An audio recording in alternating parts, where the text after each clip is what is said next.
नमस्कार साथियों, खुद एवं खुदा पर भरोसा करो। शुभ क्या है और अशुभ क्या है, थोड़ा सा इसके बारे में समझते हैं। और जो भटके हुए ग्राही हैं, हो सके तो वो अपने सन्मार्ग को चुन लेंगे और भटकने से अपने आप को बचा लेंगे। तो थोड़ा सा ये विचार मैंने इस पर प्रकाश डाला है। शुभ और अशुभ, खुद एवं खुदा पर भरोसा करो। तो शुभ क्या है, ये प्रश्न बार बार हमारे सामने उपस्थित होकर समाधान चाहता है, क्योंकि हर व्यक्ति अशुभ से भयभीत रहता है। और बचपन से हम सुनते आए हैं कि अशुभ कर्म न करो, अशुभ से बचो। बचने के लिए हम पूजा पाठ करते हैं और जीवन का कोई भी प्रमुख निर्णय लेने से पहले हम शुभ घड़ी, शुभ मुहूर्त, शुभ लगन निकलवाते हैं। तीनों में भी शुभ अशुभ की विवेचना होती है। ग्रहों में शुभ अशुभ को खोजते हैं, दिशाओं में भी शुभ अशुभ ढूंढने लगते हैं और निकल पड़ते हैं उन तथाकथित ज्ञानी पुरुषों के संपर्क में जो अपने आप को ज्ञानी कहलाते हैं। फिर वह पढ़ने लगते हैं पंचांगों में अपना भविष्य, राशिफल, ग्रहों का खेल, दोष, दिशाशूल आदि वह सब ढूंढने लगते हैं और हमें उसका उपाय बताने लगते हैं। मनुष्य जब सब जगहों से थक हार कर घर बैठ जाता है तो वह भाग्य के भरोसे रह जाता है और वह सिर्फ यही सोचता है कि मेरे भाग्य में यही है। इस प्रकार से वह अपने मन में एक विचार बना लेता है और कोसता है अपनी किस्मत को, जबकि किस्मत हम सभी की बहुत ही बढ़िया है। किसी की भी किस्मत ईश्वर ने जिसको भी व्यक्ति के रूप में इस धरती पर भेज दिया तो समझो वह और दो हाथ पैर आँखें यानी सारी इंद्रियां जनेंद्रियां हमें बहुत ही अच्छी दे रखी हैं, तो फिर हमारी किस्मत खराब कैसे हो सकती है। तो इस शंका से भी हमें अपने आप को बाहर निकालना होगा कि श्रेष्ठ प्राणी मैं हूँ तो मैं धरती पर मेरी किस्मत कैसे खराब है। या फिर नास्तिक होकर हम बैठ जाते हैं।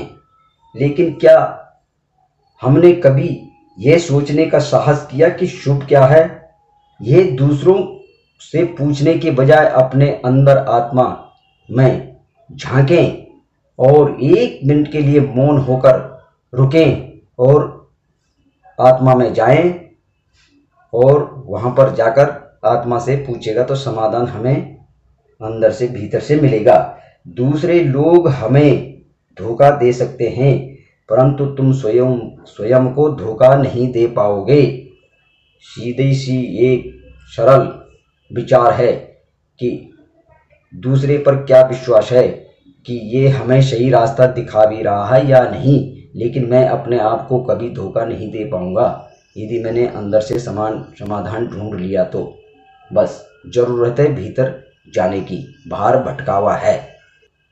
हमने स्वयं के ही कुछ भ्रम पाल रखे हैं। बिल्ली रास्ता काट गई, अशुभ हो गया। छींक आ गई तो अशुभ हो गया।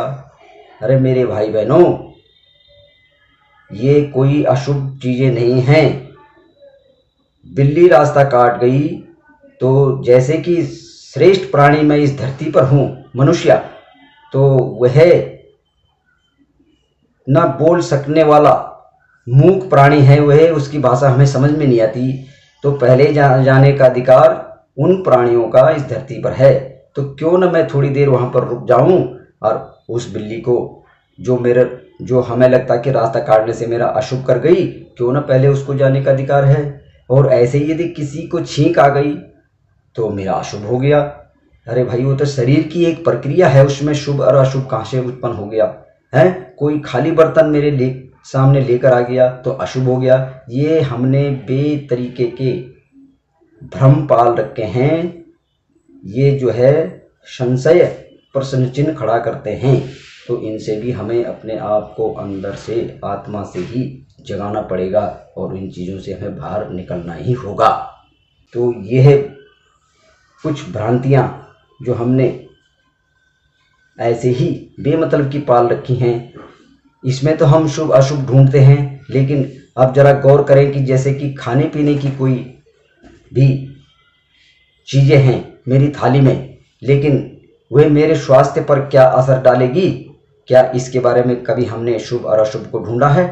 उस पर तो लोग हजारों प्रश्न खड़ा कर देते हैं। अरे खाओ पियो मौज करो, क्या रह गया दुनिया में, सबको एक दिन मर जाना है।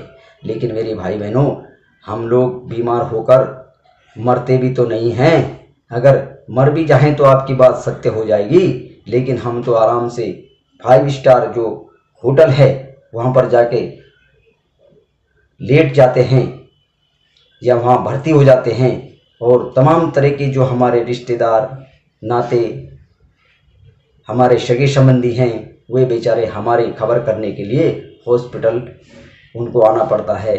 बड़े दुख तकलीफ दर्द और उनको झेलने पड़ते हैं। तो भाई बहनों, ये भी हमारी बेकार की भ्रम और सोच है कि खा पी कर मौज करो और कल को मर जाना है। अरे ये तो अटल सत्य है, इसको कौन झुठला सकता है?